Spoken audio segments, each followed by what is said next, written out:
ఒక మెయిల్ అండి, తనకి ఒక 15 days లో మ్యారేజ్ అంట. మ్యారేజ్ క్యాన్సిల్ అయింది. సో చాలా అర్జెంట్, నాకు మీ వైపు నుంచి డాక్టర్ గారు ఒక సలహా కావాలి అని చెప్పాడని చెప్పేసి ఫస్ట్ ఆ మెయిల్ తీసుకున్నానండి. రాహుల్ అతని పేరు. ఒక 15 రోజుల్లో పెళ్లి ఉందనగా ఒక 4 రోజుల క్రితం అమ్మాయి పెళ్లిని క్యాన్సిల్ చేసిందట. ముహూర్తాలు, మొత్తం అన్ని అందరికి చెప్పుకోవటం, కళ్యాణ మండపం మాట్లాడుకోవటం, మిగతా ఏర్పాట్లు అన్ని చేసేసుకున్నారు. ఒకసారి మాట్లాడదామండి. అతని పేరు రాహుల్. ఎందుకంటే మనం లైఫ్ ఈవెంట్స్ అంటూ ఉంటాం. అవునవును. అలాంటి లైఫ్ ఈవెంట్స్ లో అతి ప్రమాదకరమైనది పెళ్లి డిసైడ్ అయిన తర్వాత క్యాన్సిల్ అవటం. అవునండి, అవునవును. 2 కుటుంబాలని కంప్లీట్ గా.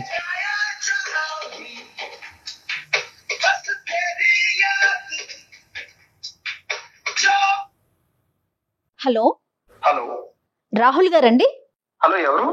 నేను జయానండి, అందమైన జీవితం ప్రోగ్రామ్ నుంచి కాల్ చేస్తున్నాను. హలో మేడం, నమస్తే మేడం. నమస్తే అండి. నమస్తే రాహుల్ గారు. మేడం మేడం మీరు ఇంత తొందరగా రియాక్ట్ అవుతారు అనుకోలేదు మేడం. మీ మెయిల్ చూసి వెంటనే మాట్లాడాలి అని చెప్పి ఇమీడియట్ గా స్టార్ట్ చేశామండి కాల్ చేయటం. నేను అయితే డాక్టర్ గారు ఉన్నారు, డాక్టర్ కళ్యాణ్ చక్రవర్తి గారు కూడా ఉన్నారు స్టూడియోలో. ఒక్కసారి thank you so much madam for calling. Me call కోసం వెయిట్ చేస్తున్నాను మేడం. ఎప్పుడు కాల్ చేస్తారా, ఎప్పుడు మాట్లాడదామా? అదే డాక్టర్ గారు ఇచ్చే ఒక చిన్న సలహా లేకుంటే సూచన, జీవితంలో ఒక మలుపు తిరగొచ్చు అనే ఒక ఉద్దేశమేనండి. దానికోసమే ఈ ప్రోగ్రాము మీకు ఇమీడియట్ గా కాల్ చేయటం ఉద్దేశం కూడా అదేనండి. ఒక్కసారి మాట్లాడండి డాక్టర్ గారితో. నమస్తే సార్. నమస్తే నాన్న, చెప్పినాను ఏంటి సమస్య, మీ వయసు ఎంత, మీరు ఎక్కడి నుంచి మాట్లాడుతున్నారు? సార్ నా పేరు రాహుల్ సార్. నాకు 29 years సార్. నేను వైజాగ్ నుంచి కాల్ చేస్తున్నాను sir. I'm working as a software engineer sir.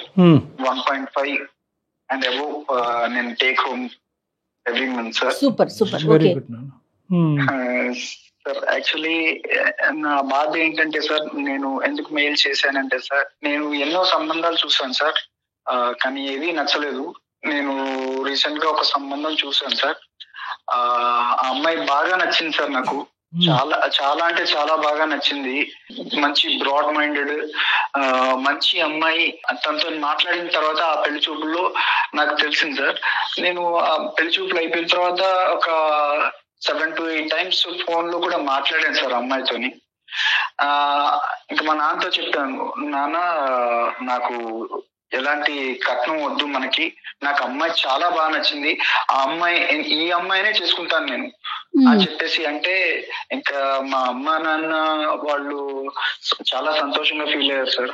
Feel అయ్యి ఓకే అక్కడికి వీడు పెళ్లికైతే ఒప్పుకున్నాడు కదా అని చెప్పేసి వాళ్ళు డిసైడ్ అయ్యి చాలా అరేంజ్మెంట్స్ చేసుకున్నాం సార్. అంటే అన్ని వచ్చిన సంబంధమేనా రాహుల్ ఇది? అవును మేడం, అవును మేడం. మొత్తం అన్ని అరేంజ్ చేసుకున్నాం మేడం. మ్యారేజ్ చాలా గ్రాండ్ గా చేయాలి, అంగరంగ వైభవంగా చేయాలి అన్న ఇదితోని అరేంజ్ చేసుకున్నాం మేడం. అరేంజ్ చేసుకున్న పెళ్లి కార్డులు కూడా అన్ని కొట్టించేసాం మేడం. కొట్టించేసిన తర్వాత సడన్ గా ఏమైందో, నాకు ఈ మ్యారేజ్ వద్దు అని చెప్పేసి క్యాన్సిల్ చేసేయండి అని చెప్పేసి అన్నదండి. దేనికో అర్థం కాలేదు మేడం, ఎందుకు ఇలాగ అన్నదో అర్థం కాలేదు. ఇంకా వాళ్ళ నాన్నగారిని అడిగాను, అంకుల్ ప్రాబ్లం ఏంటి, అసలు కాజ్ ఏంటి, నా వల్ల ఏమైనా తప్పు జరిగిందా, నేనేమైనా తప్పు చేశానా, నేను తనతోని మాట్లాడిన 7-8 సార్లు కూడా ఫోన్ లో పద్ధతిగానే మాట్లాడాను. దెన్ వై షీ రిజెక్టెడ్ మీ. అమ్మాయితో మాట్లాడారా మీరు? మళ్ళీ ఎందుకు రిజెక్ట్ చేసింది ఏంటని మాట్లాడదామని ట్రై చేస్తుంటే నా కాల్ లిఫ్ట్ చేయట్లేదు మేడం, నా కాల్ కట్ చేస్తుంది. Few questions Rahul. ఒకటి, ఆ అమ్మాయిలో ఏం నచ్చింది రాహుల్ నీకు అంత ఇదిగా? అంటే చూడటానికి అందంగా ఉంటుందా, చదువా, లేదంటే డిసిప్లినా, ఏంటి, ఏం నచ్చింది మీకు? ఏం చూస్తున్నారు మీరు? ఒక అమ్మాయిలో ఏం చూసేవారు పెళ్లికి ముందు? ఆ అమ్మాయి మాట్లాడే విధానం బాగుండాలి, అమ్మాయి నాకు అందంగా తెల్లగా ఇది అది అన్నది కాదు సార్, ఆ అమ్మాయి ఎంత పద్ధతిగా ఉన్నది అన్నది నాకు కావాలి. దానికోసం అని ఆ అమ్మాయి పెళ్లి చూపుల్లో ఎంత పద్ధతిగా ఉందో, ఎంత పద్ధతిగా మాట్లాడిందో, ఆ డిసిప్లిన్ అదంతా చూసి కూడా నాకు చాలా బాగా నచ్చేసింది సార్. ఇప్పుడు మీరు మాకు చేయడానికి కారణం ఏంటి నాన్న? Why did you call us? I humbly request please sir, నాకు ఆ అమ్మాయి ఎలాగైనా కావాలి. మీరు నా తరపు నుంచి ఆ అమ్మాయికి కాల్ చేసి కాజ్ ఏంటో కనుక్కొని నాకు మళ్ళీ ఆ అమ్మాయి నన్ను ఒప్పుకొని నన్ను పెళ్లి చేసుకునేలా చేస్తారు అన్న ఇంటెన్షన్ తోని నేను మీకు మెయిల్ చేశాను sir. Please help me sir. పెళ్లి కుదిరిన తర్వాత ఇలాగ వెనకడుగు వేయటం ఎంతో బలమైన కారణం ఉంటే తప్ప ఇలా వెనకడి వేయటం అనేది అబ్సల్యూట్లీ తప్పు నాన్న. అది నెంబర్ 1. ఫస్ట్ మనం కారణం కనుక్కోవాలి. నెంబర్ 2 మోస్ట్ ఇంపార్టెంట్ ఏంటంటే కలుస్తారా లేదా అనేటటువంటిది మా చేతుల్లో ఉండదు. ఓకే, మేము మాట్లాడతాం, కారణం కనుక్కుంటాం, దాన్ని బట్టి ఒక కౌన్సిలింగ్ అనేటటువంటి చేద్దాము. అవుతుందా లేదా అనేటటువంటిది మనం పరిస్థితి బట్టి ఆలోచిద్దాం. ఈ మధ్యలో మీరు ఎప్పుడు కలవలేదండి డైరెక్ట్ గా? అంటే బట్టలు కొనడానికి పెళ్లి పనుల మీద ఎక్కడైనా మధ్యలో కలిసారా రాహుల్ ఒక్కసారైనా? లేదు మేడం, అంటే ఫోన్ లో తప్ప డైరెక్ట్ గా కలుపుదాం. ఓకే, ఫోన్ నెంబర్ ఉందా నాన్న? ఉంది సార్, ఉంది సార్. ఒకసారి నాకు మెసేజ్ చేయండి, నేను తనతో కాల్ చేస్తాను. ఏమండి, తన నెంబర్ మనం ఎందుకు రివీల్ చేయటం? ఎస్, డాక్టర్ గారు రాహుల్ లైన్ లో ఉన్నారండి. నేను అమ్మాయిని తీసుకుంటాను కాల్లోకి. రాహుల్ మీరు ఏం మాట్లాడకండి, ఒకసారి తనతో మాట్లాడేశాక నేను మిమ్మల్ని లైన్ లోకి తీసుకుంటాను. రైట్? సరే మేడం, సరే మేడం. ఓకే.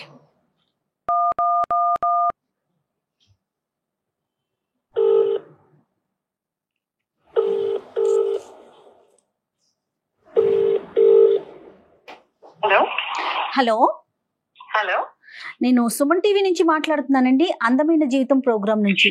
మీతో కొంచెం, నాతో పాటు డాక్టర్ కళ్యాణ్ చక్రవర్తి గారు కూడా ఉన్నారు. ఓకే. ఒక చిన్న విషయం మీద మీతో మాట్లాడదామని కాల్ చేశాను. మీరు పర్మిషన్ ఇస్తే మాట్లాడతామండి. తప్పకుండా అండి. రైట్ డాక్టర్ గారు. అమ్మ నందిని, సారీ అమ్మా, మీరు మాకు మీకు చెప్పకుండా మేము ఇలాగా సర్ప్రైజింగ్గా మీకు కాల్ చేయడానికి ప్రధానమైన కారణం ఒక సెన్సిటివ్ ఇష్యూ గురించి డిస్కస్ చేయడానికి. మాకు రాహుల్ అనే అబ్బాయి ఫోన్ చేశాడమ్మా, మెయిల్ చేశాడు, మేము కాల్ బ్యాక్ చేశాము. ఈ మధ్యన మీకు మ్యారేజ్ కుదిరిందంట, తర్వాత అనుకున్నటువంటి అనివార్య కారణాల వల్ల మ్యారేజ్ క్యాన్సిల్ చేసుకోవాల్సినటువంటి పరిస్థితి ఏర్పడిందంట. ప్రధానంగా కారణం తెలుసుకోవాలని అనుకుంటున్నాడు. పెద్దలను అడిగినా కూడా కారణం తెలియనటువంటి కారణం, అప్పటి వరకు మాట్లాడినటువంటి అమ్మాయి ఎందుకు ఇలాగా యూటర్న్ తీసుకుంది అనేది తెలుసుకోవాలని అనుకుంటున్నాడు. ఒక్కసారి మనం రాహుల్కి ఫోన్ కలుపుదాం అమ్మా, ఇఫ్ యూ డోంట్ మైండ్. ఒక విషయానికి దానికి తగినట్టుగా దానికి మంచో చెడో ఒక కారణం తెలిసిపోతే అవతల వ్యక్తులు కూడా కొంత కూల్ గా ఉంటారేమో అని అనిపించింది నందిని గారు. మీరేమంటారు చెప్పండి, పూర్తిగా మీదే నిర్ణయం అండి. నేను అతనితో మాట్లాడే ముందు కాసేపు మీతో మాట్లాడచ్చా అండి? డెఫినెట్లీ, చెప్పండి. యా, అతను పెళ్లి చూపులకి రావటం, నాతో మాట్లాడటం అంతా జరిగిందండి. బట్ ఈ ప్రాసెస్ లో పెళ్లి చూపులు జరుగుతున్న ఒక ఆడపిల్ల తన ఇంటికి వస్తున్న ఒక అబ్బాయి గురించి ఏ మాత్రం నాలెడ్జ్ ఉండదు.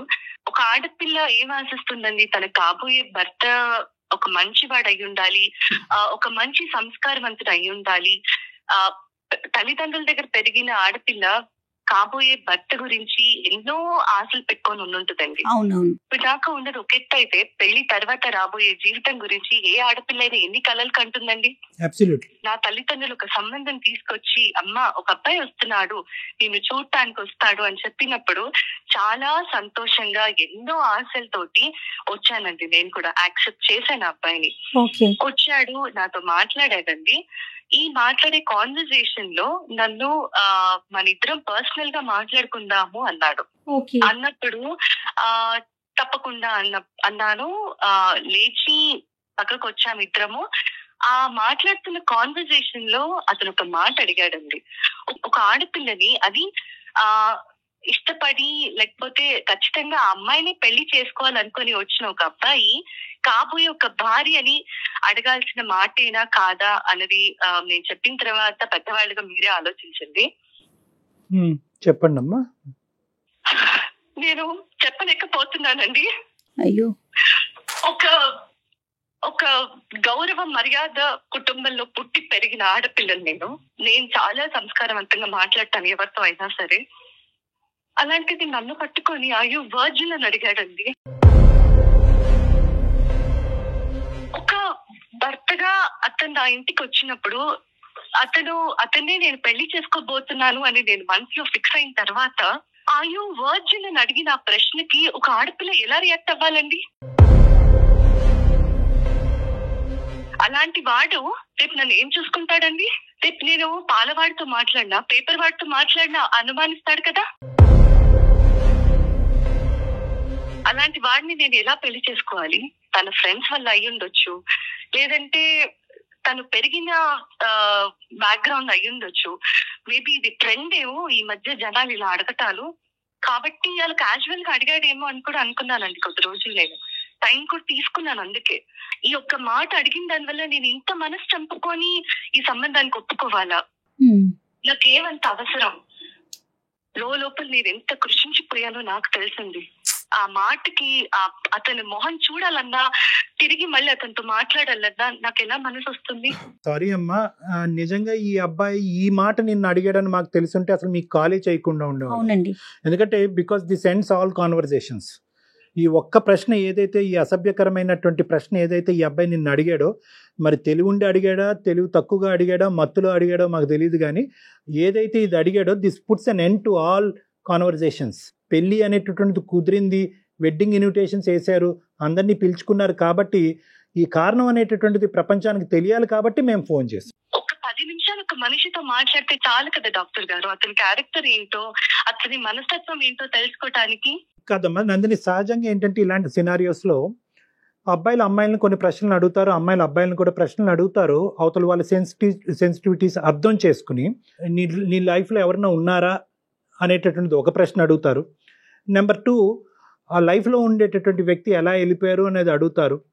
డైరెక్ట్గా ఈ ఫిజికల్ ఇంటిమసీకి సంబంధించినటువంటి ఒక అంశాన్ని, చాలా సెన్సిటివ్ అంశం ఒక ఆడపిల్లకి, ఆ అంశం ముట్టుకునేటప్పటికి మీకు చాలా మనసు చాలా హర్టింగ్ అనిపించింది, మనసు విరిగిపోయింది. నందిని, మీరు అనుమతిస్తే ఒక్కసారి రాహుల్ని లైన్ లోకి తీసుకుందాం. నందిని, అంటే విషయం ఏంటి అనేది అతనికి తెలిసింది అనుకోండి, అతను చేసిన దానికి అతను పశ్చాత్తాపడతాడా, లేకుంటే ఇంకా అది అప్ టు అతని పరిస్థితి. ఈ ఇష్యూని నందిని, ఎంత గాయపడినా ఎంత బాధపడినా ఈ ఇష్యూని క్లోజ్ చేయవలసినటువంటి బాధ్యత మీ మీద ఉంది. ఇది ఓన్లీ పెళ్లి చూపులు, పెళ్లి చేయాలని అనుకోవటం కాదు, ముహూర్తాలు పెట్టుకుని పిలుపులో జరిగినటువంటి ఒక పెళ్లికి ముందు జరిగేటటువంటి ఒక చాలా పెద్ద తంతు. ఇది ఇద్దరు మనుషులకు సంబంధించింది కాదు, 2 కుటుంబాలకు సంబంధించినటువంటి అంశం. ఈ అబ్బాయి ఇలా మాట్లాడినా కూడా అట్లీస్ట్ వాళ్ళ తల్లిదండ్రులకి ఎందుకు ఇది జరిగింది అనే అంశం తెలియాలి. కాబట్టి ఈ రోజు మీరు రాహుల్తో మాట్లాడితే బాగుంటుందని నాకు అనిపిస్తుంది. ఓకే, ఒక్కసారి రాహుల్ని నేను కనెక్ట్ చేస్తానండి. రాహుల్ గారు, నేను నందినితో మాట్లాడానండి, డాక్టర్ గారు కూడా మాట్లాడారు. ఒక్కసారి మీతో మాట్లాడతారట. దయచేసి ఇష్యూని పెంచుకోవద్దండి, ఒకసారి ఆవిడ ఏం చెప్తున్నారో వినండి.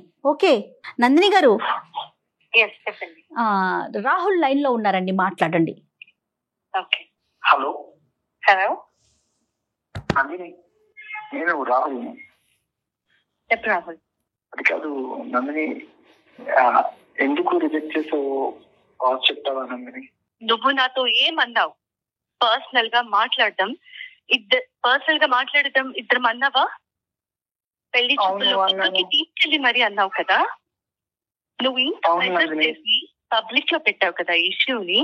ఇంకా నేను పబ్లిక్ లోకి వచ్చాక కూడా చెప్పకపోతే, నువ్వు నన్ను ఎంత హర్ట్ చేసావు అన్నది చెప్పకపోతే, నలుగురిలో నేను తలదించుకొని బతకాల్సిన అవసరం వస్తుంది. నువ్వేం అడిగావు నన్ను ఒకసారి గుర్తు తెచ్చుకో రాహుల్. వర్జిన్ అని అడిగావు, నన్ను పట్టుకొని నువ్వు వర్జిన్ అని అడుగుతావా? ఏమనుకుంటున్నావు నీ గురించి? ఇదేనా నీ సంస్కారం? ఇదేనా నీ తల్లిదండ్రులకు నేర్పించే నీ సంస్కారం? ఒక్కసారి ఆలోచించలేదా రాహుల్? నన్ను అంత ఇష్టపడ్డానన్నావు కదా రాహుల్. ఇలాంటి మాటను అడగాల్సింది ఒక కాబోయే భార్యని. ఇష్టపడిన వాడు ఇలాంటి మాటే అడుగుతాడు కాబోయే భార్యని పట్టుకొని. సారీ రాహుల్, నువ్వు నన్ను చాలా బాధ పెట్టావు రాహుల్.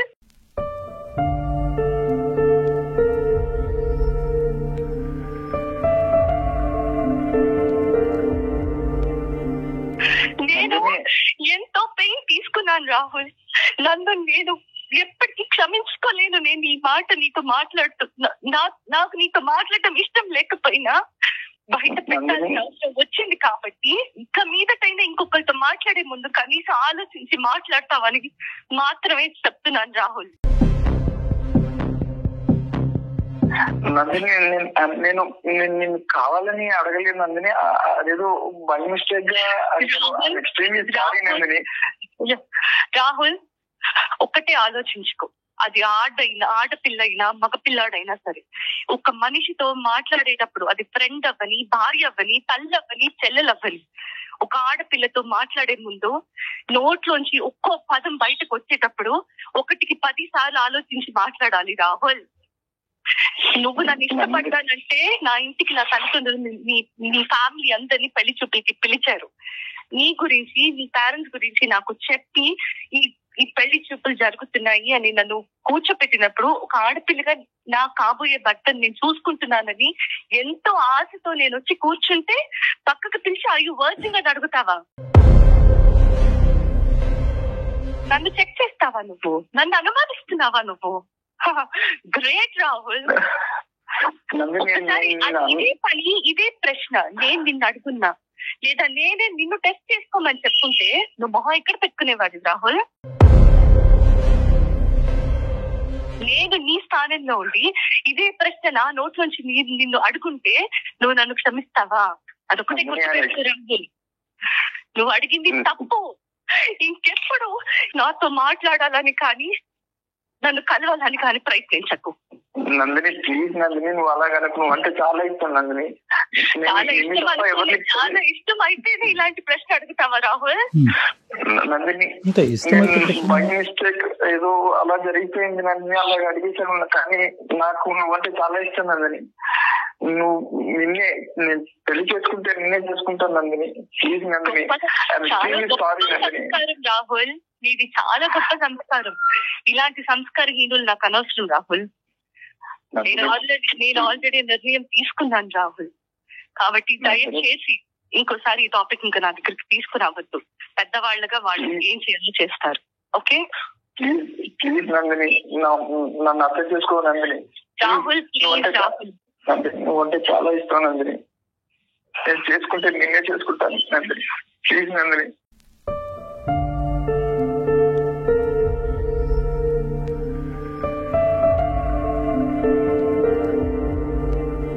నందిని మాట్లాడు నందిని. Sorry doctor, emotional. నా వల్ల తప్పు జరిగిపోయిందండి. అంటే నేనేదో బై మిస్టేక్, నేను కావాలని నందిని నేను అనుమానం పడలేదు, లేకపోతే నన్ను అలా అడగాలని అడగలేదు. బై మిస్టేక్ గా వచ్చేసింది. కానీ నేను చేసిన తప్పే డాక్టర్ గారు. కానీ పెళ్ళంటే చేసుకుంటే నందిని చేసుకుంటాను డాక్టర్ గారు. పోష్ కల్చర్ ని ఎక్కడెక్కడ పెట్టుకోవాలో అక్కడ పెట్టుకోవట్లేదు. అనవసరమైన ప్లేసెస్ లో ఆ కల్చర్ ని మనం అడాప్ట్ చేసేసుకోవటం అసలు మన కల్చర్ అండి ఇలా మాట్లాడటం అనేది. రాహుల్, ఇప్పుడు ఏదో చేసేసేయండి, ఆ అమ్మాయిని నన్ను కలిపేయండి, this is not the issue ఇక్కడ. రాహుల్, ఒక మాట అనే ముందు మీ మదర్తో కానీ మీ సిస్టర్తో కానీ ఎంత పద్ధతిగా మాట్లాడతావో అదే పద్ధతితో కాబోయేటటువంటి భార్యని తన సెన్సిటివిటీస్ ఆలోచించి మాట్లాడటం అనేది చాలా ఇంపార్టెంట్. ఈరోజు బహుశా నందిని అక్కడ ఉంది కాబట్టి కొంతమంది అమ్మాయిలు ఉంటారు, వాళ్ళు ఇంకో పద్ధతిలో అర్థం చేసుకుంటారు. ఓకే, నా క్యారెక్టర్ గురించి అడుగుతున్నాడు కాబట్టి నీ క్యారెక్టర్ ఏంటి అని అడగచ్చు. కానీ నందిని ఆ స్థాయి అమ్మాయి కాదు. ఆ అమ్మాయి యొక్క సెన్సిటివిటీస్ నువ్వు అర్థం చేసుకోవాల్సినటువంటి అవసరం ఉంది, నెంబర్ 1.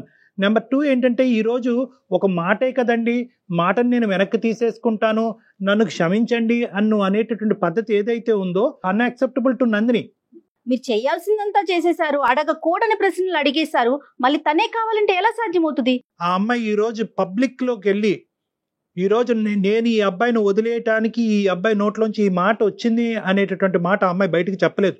మేము అడగ్గా ఈరోజు మాకు చెప్పింది, బాధపడుతూ ఏడుస్తూ. ఎందుకు? నీ క్యారెక్టర్ని కూడా అక్కడ కాపాడేటటువంటి ప్రయత్నం ఆ అమ్మాయి చేస్తుంది. నీ నోట్లోంచి ఇలాంటి మాటలు ఊడి పడతాయి అనేటటువంటిది అంశం సమాజంలోకి వెళ్తే కనుక నువ్వు చూస్ చేసుకోవటం కాదు, అమ్మాయిలు నిన్ను చూస్ చేసుకోరు. ఒక కఠినమైనటువంటి నిర్ణయం తీసుకుంది అని భావించద్దు.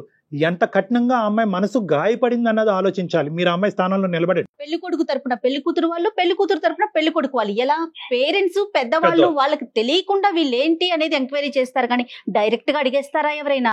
నీకు నచ్చినటువంటి అమ్మాయి అని 1కి 10 సార్లు అన్నావు.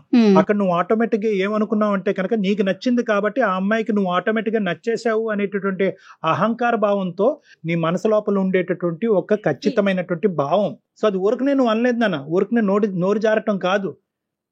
నీకేంటంటే ఇంత చక్కటి అమ్మాయి, ఇంత అందమైనటువంటి అమ్మాయి బహుశా నాకు కాకుండా వేరే వాళ్ళతో ఏమన్నా ఒక స్నేహపూరితంగా ఉందా అనేటటువంటి ఒక ఆలోచన నేను లోపల పిండేయటం వల్ల పెళ్లికి ముందు ఈ టోన్తో వచ్చింది, పెళ్లి తర్వాత ఏ టోన్తో ఏ యాక్షన్తో వస్తుంది అనేటటువంటి ఆలోచనతో ఆ అమ్మాయి ముందు జాగ్రత్త చర్యగా బయటపడింది. 4 రోజుల ముందు క్యాన్సిల్ చేసుకుంది తను. ఒక పెళ్లి కుదిరిన తర్వాత ఈ సంఘటన జరిగింది అన్నది ఒక్కటే ఒక ప్రధానమైనటువంటి బాధ. రెండోది ఏంటంటే ఇక్కడ కేవలం మాట అన్న నువ్వు ఒక్కడవే కాదు, నీ కుటుంబ సభ్యులందరూ కూడా సమాధానం చెప్పుకుని బాధపడేటటువంటి పరిస్థితి వస్తుంది. రేపొద్దున ఇంకో సంబంధం వచ్చినా కూడా అది ఎటువంటి పరిస్థితుల్లో ఎలాంటి సంబంధం వస్తుంది అనేటటువంటి ప్రశ్న అందరి మనసులో ఉంటుంది. మాకు సారీ ఎందుకు నాన్న, నీ జీవితానికి నువ్వు సారీ చెప్పుకోవాలి, నీ జీవితానికి నువ్వు చేసుకున్న పనికి నువ్వు సారీ చెప్పుకోవాలి. Anyway whatever it is, you have learned a lesson. ఒక అమ్మాయి యొక్క సున్నితమైన మనస్తత్వం గురించి నేర్చుకున్నావు. Move on and try to see another girl. మళ్ళీ ఇంకో అమ్మాయిని చూడండి, పెళ్లి చూపులు కానివ్వండి, మీరు మంచి పొజిషన్లో ఉన్నారు, మీ మనస్తత్వం మనసు కూడా మంచిదే అని నాకు అనిపిస్తుంది. You go head and try to see for better alliances నాన్న. అండ్ వన్ మోర్ థింగ్ ఏంటంటే ప్రతి అమ్మాయికి కూడా మనసు ఉంటుందండి, మాట్లాడేటప్పుడు చాలా జాగ్రత్తగా మాట్లాడండి. Madam sorry madam, extremely sorry. కానీ ఈ ఇష్యూని ఇంతటితో వదిలేసేయండి రాహుల్. అమ్మాయి అంటే నాకు ఇంకా వద్దండి. ఇష్టపడ్డారు, అభిమానించారు, భార్య కింద చేసుకోవాలి అని అనుకున్నారు. ఒక పొరపాటు పనుల వల్ల ఆ ఇష్టం కాస్త ఇప్పుడు దూరం అయింది, అంతే. ఇంకా అక్కడితో వదిలేసేయండి. ఇంకా నాకు ఇష్టం, ఇందాక అమ్మాయి ఒక వార్నింగ్ ఇచ్చింది మీకు, ఇంక ఇక్కడితో వదిలేసాయి. నాకు కమ్యూనికేట్ చేయటం కానీ, సంప్రదించటం కానీ, నెగోషియేట్ చేయటం కానీ చెయ్యొద్దు. ఆ మాటకి నా మనసు గాయపడింది, దీన్ని ఇక్కడితో వదిలేసాయి అని చెప్పింది కాబట్టి అట్లీస్ట్ ఈ మాట కన్నా ఆ అమ్మాయి రెస్పెక్ట్ ఇవ్వండి. Sir I am seriously apologise sir. Okay ఈ ఇష్యూ ఇంతటితో వదిలేసేయండి Rahul. Okay, console yourself Rahul, console yourself. మిమ్మల్ని మీరు కంట్రోల్ చేసుకోండి, మూవ్ ఫార్వర్డ్ ఇన్ లైఫ్. ఇలాంటి సంఘటనలు జరుగుతూనే ఉంటాయి జీవితంలో. మళ్ళీ బెటర్ అవకాశాలు, బెటర్ ఆపర్చునిటీస్ రావాలి అని కోరుకోవాలి. వచ్చినప్పుడు మాత్రం కొద్ది జాగ్రత్తగా వ్యవహరించాలన్నది మాత్రం గుర్తుపెట్టుకోండి. రైట్ రాహుల్. నందిని ఉన్నారా మీరు లైన్ లో? తను కట్ చేసేసింది, తనకి ఇంకా మాట్లాడటం ప్రొలాంగ్ చేయడం నచ్చట్లేదు. రూల్ అవుట్ అయిపోయింది. ఆ విషయం మనం అమ్మాయిని కూడా రిక్వెస్ట్ చేయకూడదు, కన్విన్స్ చేయాలని ట్రై చేయకూడదు. అది మన ఇది కాదు. ఎందుకంటే ఇంకోటి ఏదో జరిగి హర్ట్ అవుతే అది వేరే విషయం. ఏదో కట్న కానుకలో పెళ్లి చేసేటటువంటి విధానాలు, పద్ధతుల గురించి అంటే అది వేరే విషయం. నీ క్యారెక్టర్ లో ప్యూరిటీ ఉందా అని ఒక అడిగేటప్పటికి ఇంకా దానికి మించినటువంటి అస్సలు లేదండి. మంచి నిర్ణయం తీసుకుందనే అనుకోవాలేమో నిజం చెప్పాలి అంటే. రైట్, ఇతను కూడా ఆలోచనలో పడినట్లుగా అనిపిస్తుంది. రైట్ అండి, థ్యాంక్ యూ అండి, నమస్తే.